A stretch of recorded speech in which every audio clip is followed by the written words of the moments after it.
How to use a promo code in Subway. In this video, I will show you how can you easily use a promo code or a gift card in Subway application.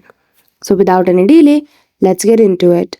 For that, firstly you need to navigate toward the setting of Subway. So simply open Google and in search bar type Subway. Click on the first link. That's the official website of Subway. Now all that is left is for you to place an order in this website. Once you are done placing the order and navigate to the final place of making the payment, you see the option of adding a promo code or gift card.